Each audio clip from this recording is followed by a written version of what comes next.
Hey Footnoted fam, It's Amina and Nafisa. We're so glad you're here. Welcome to Footnoted. Amina, we did it. We are doing this podcast. How do We you are live. feel?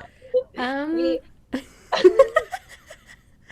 a weird feeling. We both had issues with our mics. I personally went to several stores to find the appropriate cables for our mics, but we're here. This is our first episode. We're yes. excited. It's gonna be fun. We are happy that people are listening. If they are listening, like shout out to you. If you're not, you're missing out on a phenomenal potential blowing up podcast. But welcome. This is the Footnoted podcast, and I'm Nafisa. I'm Amina. And we are going to give you the realities of our law school experience. We're really excited to be able to do this. We created this because, well, there's just not a lot of people who look like us in this space talking about law school in general. And we have stuff to say, and we want you all to hear it. And we want other people to talk about their experiences and everyone to realize that there's no one right way to be a law student. Am I right, girl? Yeah. 100%. And even if you look at both your and my path, getting to law school, completely different, but we still ended up at the same place, which I'm so thankful for. I'm glad that both our paths led here together at the same time. But yeah, pretty much, at least when I was looking for law school information, when I was applying, I found nothing out there. A lot for American students, nothing really for Canadian students. And so in first year, I thought, oh, there should be a resource. But then, 1L hits you and you have no time to do anything. Yeah. You barely have time. Yeah, you barely have time to actually do your own assignments. So coming back to the summer, I messaged Nafisa and I was like, hey, can I please just run something by you? And I was like, yeah. Yeah, she's like, of course, as she always is. And so I sent her the information about, I was thinking about doing a podcast because I think this is just the easiest way to get information out. And I know, yeah, everyone and their mother's making a podcast, but you know what? I need something that I want to listen to. And I will be, if there's only 2 listeners, it's me and Nafisa. So that's all that we need. And that's fine. That's the reality. That's fine. But at least I'm more than fine with that. I mean, as long as I see 2, so you better be listening, Nafisa, okay? It can't just be me. I will be. We are actually not okay with this. Please listen to our podcast. Okay, maybe like at least one more person. Yeah. But yeah, so we wanted to just create a resource for everyone, or even for ourselves to listen back to as we go through our own law school experience. And we have very interesting things planned for this semester. And I hope that it all turns out and it all works out. And I'm also excited myself to listen and see how we grow. Me too. Yeah, I mean, as Amina mentioned, like we've been kind of working on this during our 1L summer, and it's been a really fun experience. And to even go back to think about us entering into law school and relive those moments and experiences and think about what we would have liked to hear even way before law school, to shed light on what it really is like is really important to us. And then also thinking about our future selves and what our future 2L or 3L selves will kind of want to listen to. So this has been a really fun project, and we're happy you're here, as I mentioned before.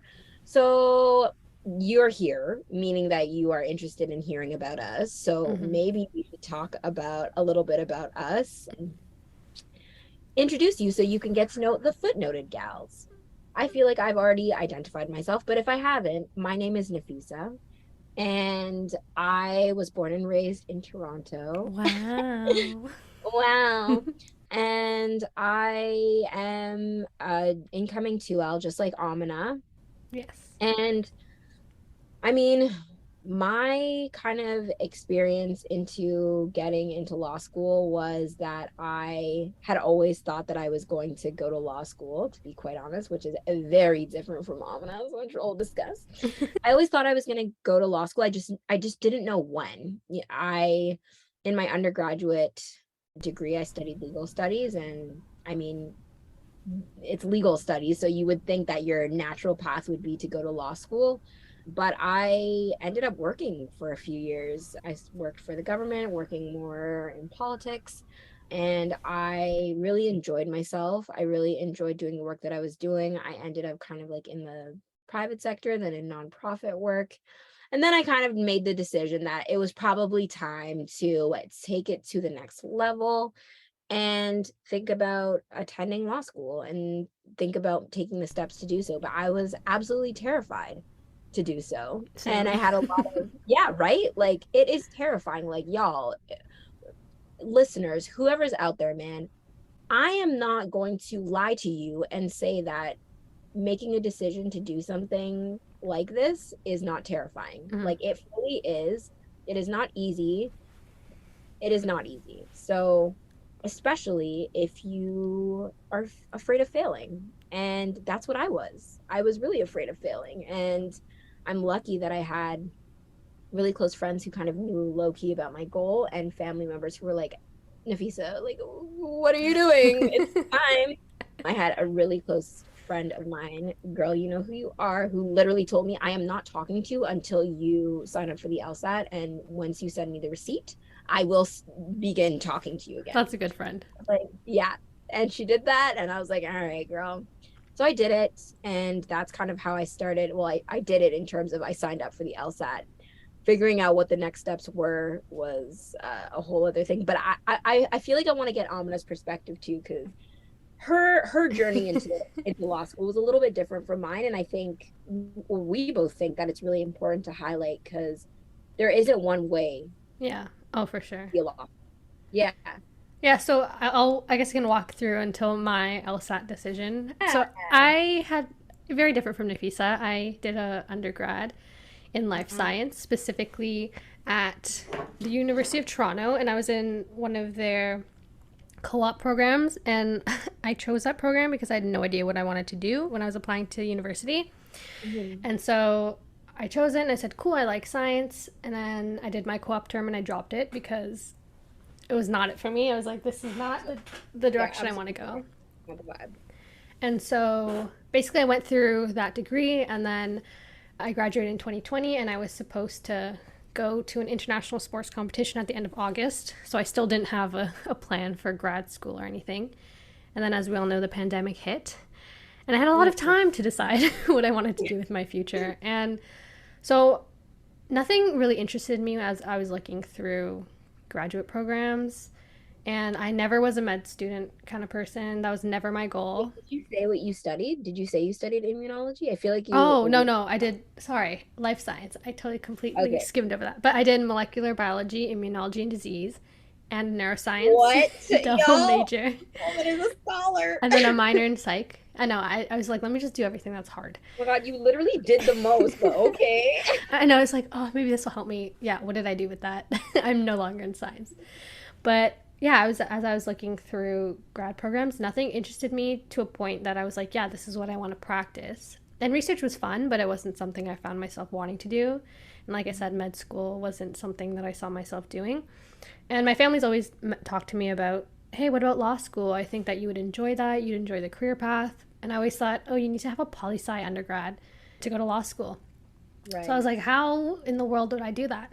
But then as I looked more into it and I spoke to students who've graduated, you don't actually need a specific kind of undergrad. You just need to do some sort of program. And so that was about May of 2020 and I was like, okay, let me just try the LSAT. And so like Nafisa, I signed up, but I signed up for November of that year. And so I had like how many months is that? Not too many. Like 4 or 5 months to actually study because I also had to do my personal statements and I was going to apply broadly because taking that year off, I was so bored and I said I need to get into a program this coming year. So I put my Hmm. all into it, which I mean, I guess could have been more, but it was my all that I had to give at the time. Hmm. And then yeah, I signed up for the LSAT. And that's how I started my journey. Okay, so to be quite honest, when you sign up to be like when you are, I guess, successful, or even when you sign up through LSAC, like some schools will give you like an email address or like a login kind of information portal that you have to log into to check to see if you've been successful with your applications or not. Mm-hmm. Being as that I don't like to follow instructions and I don't like the computer, I did not do that for all of my schools.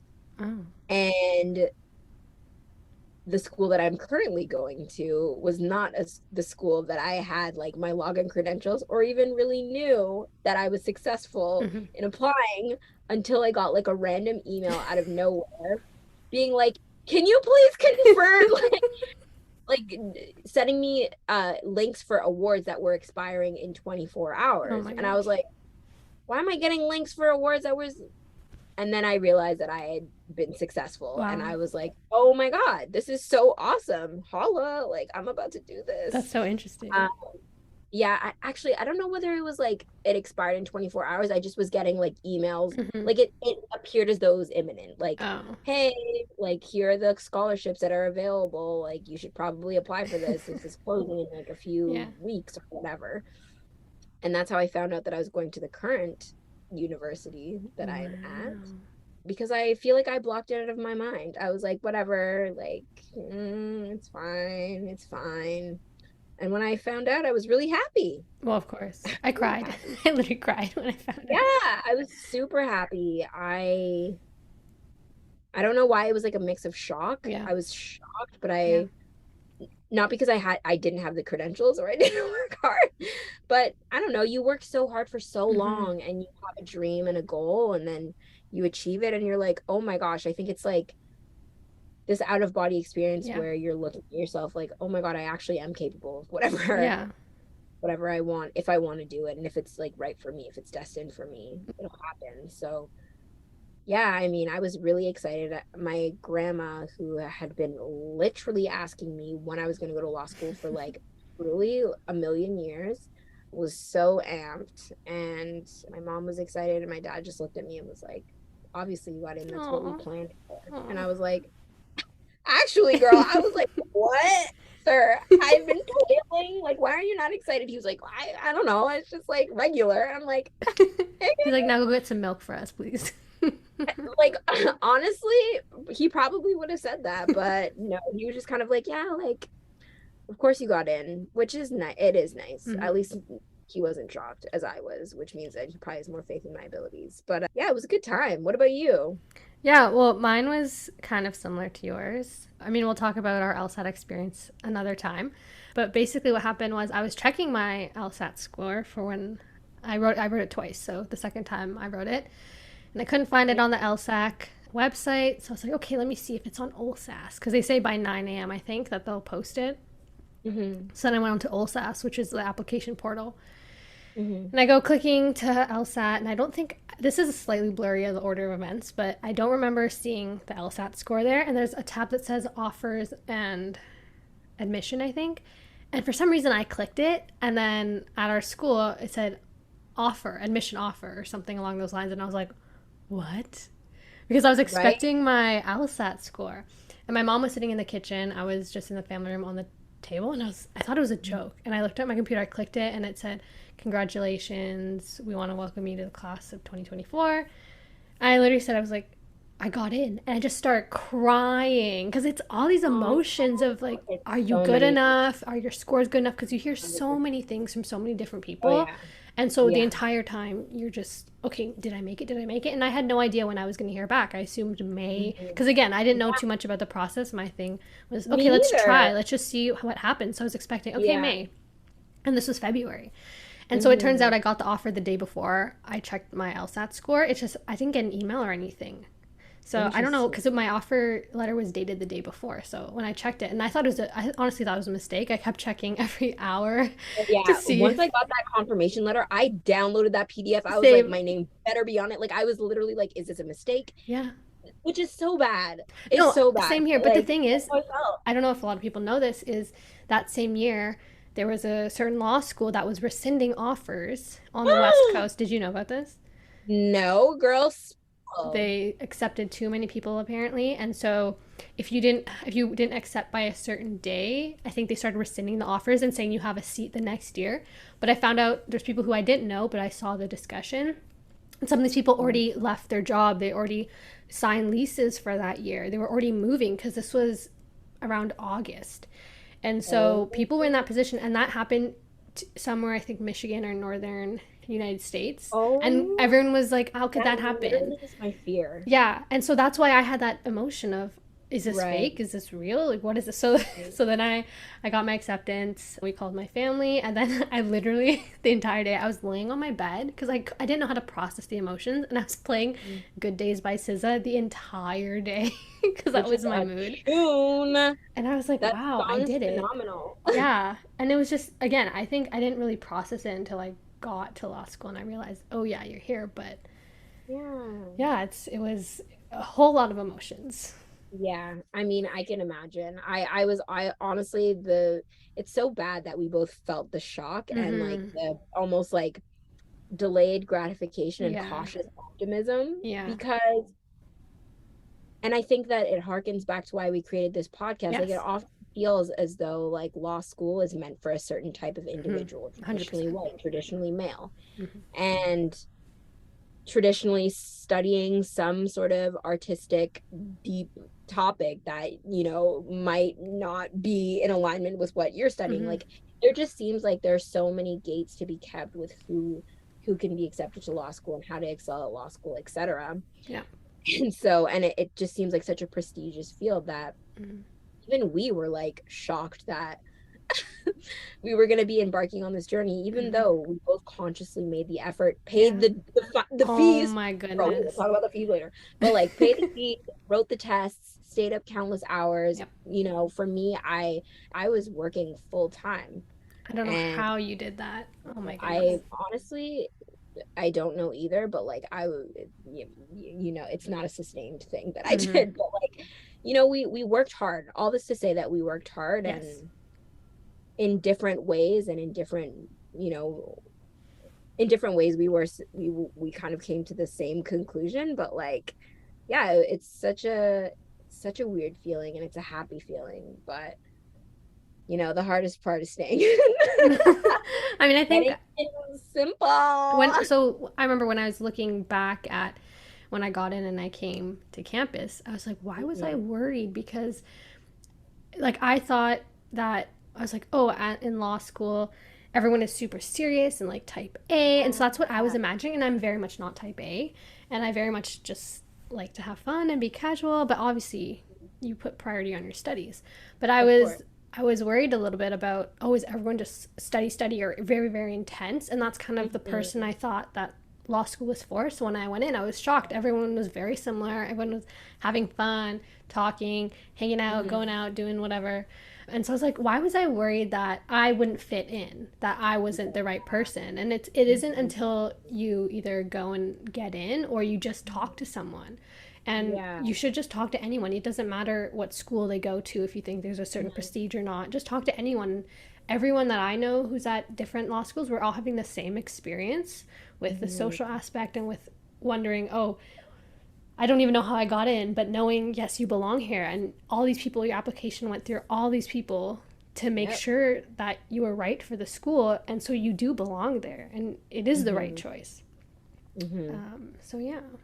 Words of wisdom. It's so true. Like, and I also want to speak to the people who might be listening who might not even really know anyone in law school or have anyone like immediate. Do not feel any type of way Mm-hmm. about reaching out to a lawyer or any type of like law firm or any community like organization with a lawyer present, like, or talking to a trusted adult that can connect you with someone who might be good to talk to, a law student or whatever. Even reaching out to like an admissions office, Mm-hmm. which is for for people who are entering into university or don't necessarily know the university system well. Admissions is where you submit your application, and maybe they know someone that they should connect you with. Like, there are so many opportunities to connect with people that might not be in your immediate circle, because not everybody has access to that, and Yes. we fully recognize that. But trying to make those connections and be curious will get you so much farther. And again, as Amina said, like, everyone's experiencing the same thing. And Mm-hmm. I mean, we can say that there is a side to, while like law school, the legal practice is phenomenal, we actively decided to take part in it, it's important to us.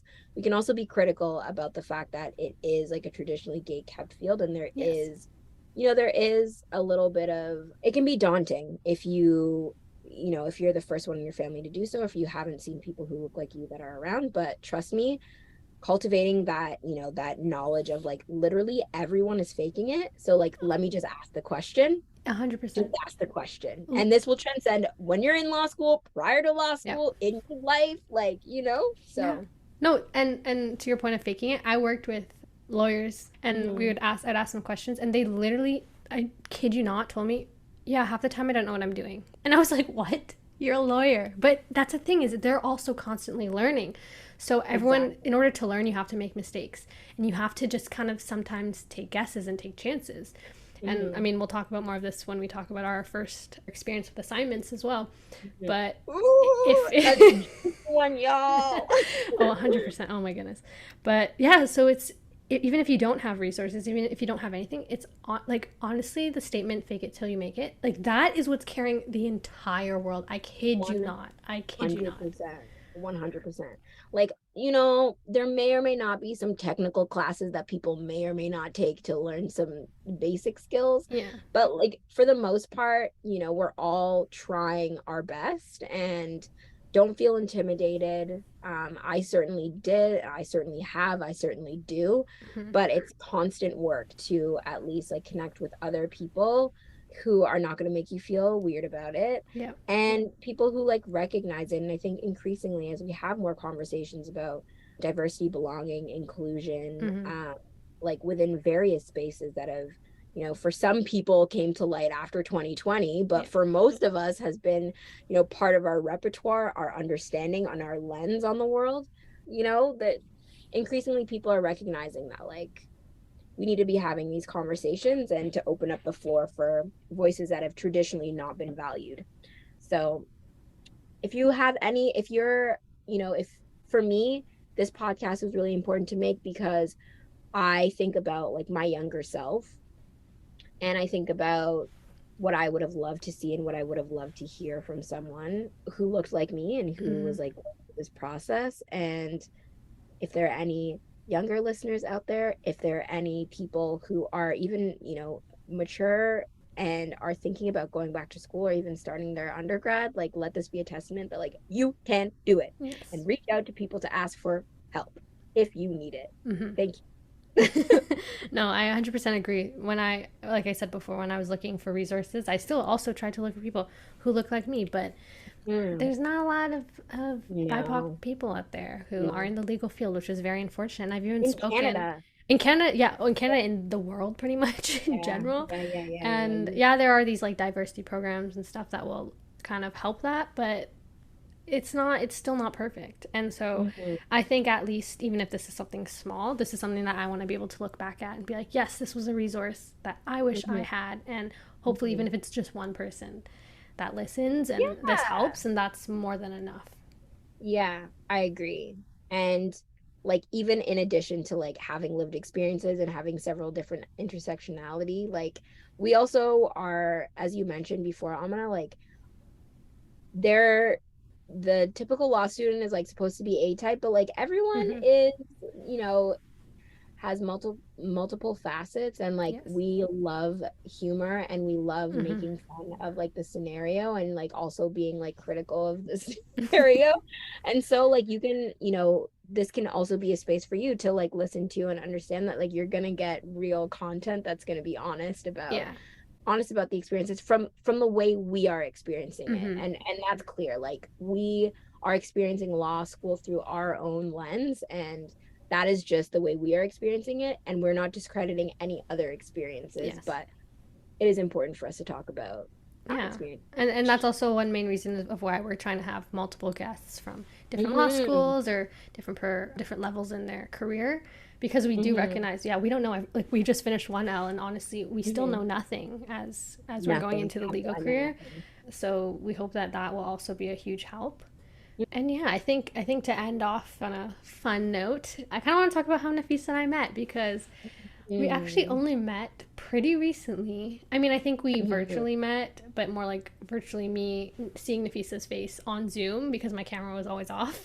And then we finally talked for our second semester, Yeah, which I think started, that was the first time I saw you when you turn on your camera. Like you very rarely turn on your yeah, camera. And that the second semester was like I feel like you'd acclimated to the class and you're like, Yeah. all right, people can see my beauty now. No, I And I think it was saw, more like I was so not used to, because some of our classes were large and it's just 50 faces and yeah, they're it's a staring lot. at you, and I was like, I cannot do this.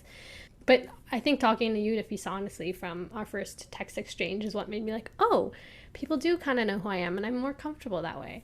I don't know if you want to start off or how our first interaction was, or Okay.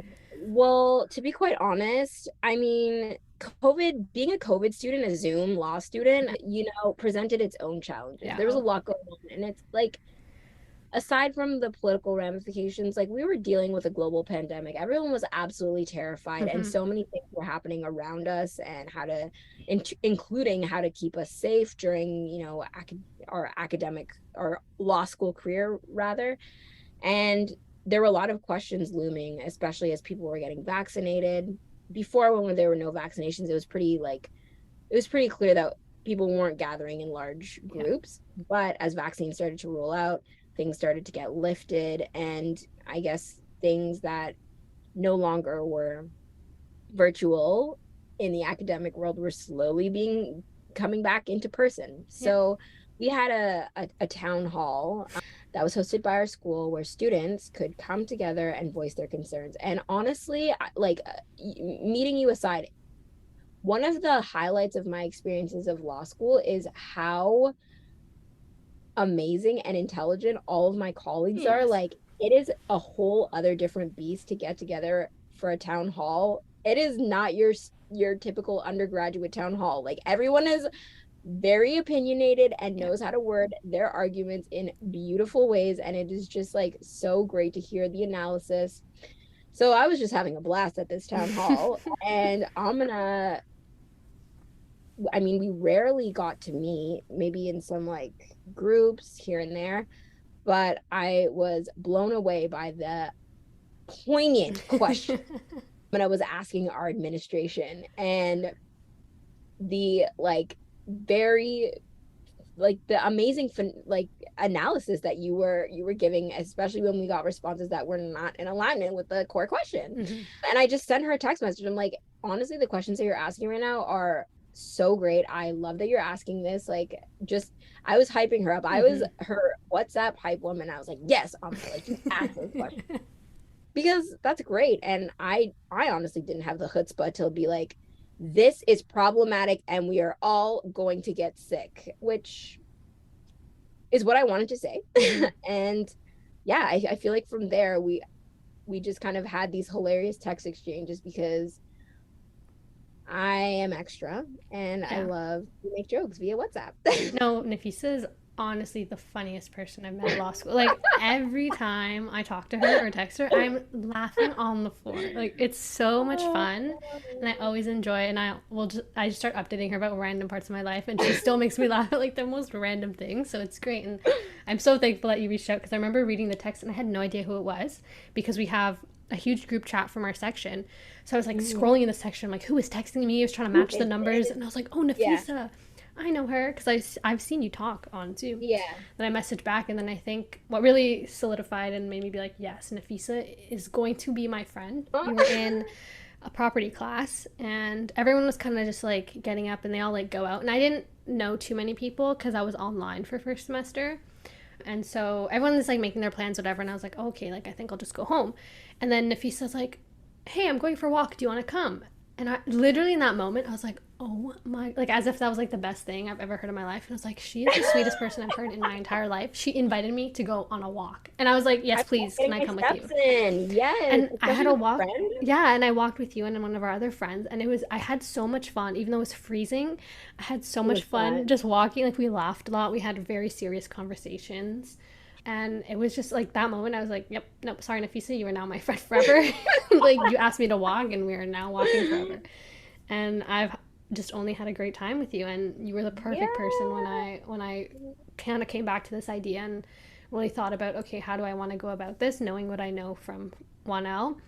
And you were obviously, I was like, we vibe very well together. We have Mhm. the same humor, which I love. And I learn so much whenever I speak to you, and I think that that's knowledge that should be shared with anyone who can listen.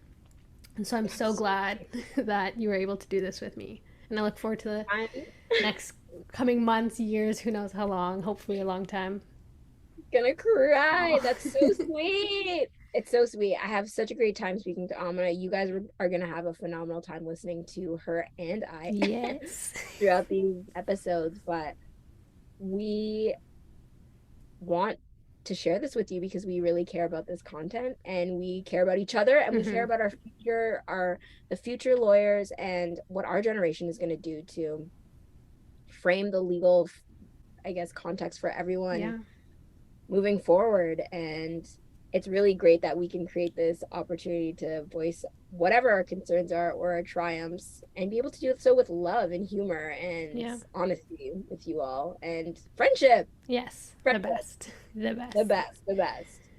But I don't know, now that everyone knows how we met, who we are, how we got into law school, maybe we can give like a little bit of what you can expect, I guess. Maybe I can say what they can expect like over the next few Yeah. episodes. Yeah. We are going to talk and tackle the beast that is the LSAT, which is the law school admissions test. You know, entering onto the Google, talking about the LSAT can be a very terrifying place. If you've ever done it, Mm-hmm. you know what I'm talking about. If 100%. you're planning on doing it, be cautious because there's a lot of forums out there and we want to give it to you with no frills, taking out all the fluff and giving you the honesty about how we were able to tackle our LSATs. We have, again, very different experiences. I was coming into the workforce. Amina was being a scholar I was and just decided vibing for you, pure yeah. vibes. But we're both here, and that's a testament to different ways to make things work for you. And Yeah. so we're gonna talk about that, and we're really excited to talk about it. Obviously, even with the lens of being a little bit critical of the LSAT. Ooh, Dude, but honestly. yeah, you do have to. But tune in. Be our Every time, friend. every single time we release one of these. Every single time we drop an episode, please tune in. I mean, we Um, took contract law in first year, so now if you listen to the first episode, you are now obligated to listen to the rest. and that is 100% law. Yeah, we learned it Okay, where we passed 1L, so legitimate law. So you are obligated. I will see you next week at this time that you are listening to it. Thank you. thank you so much. Bye. See you later. Bye.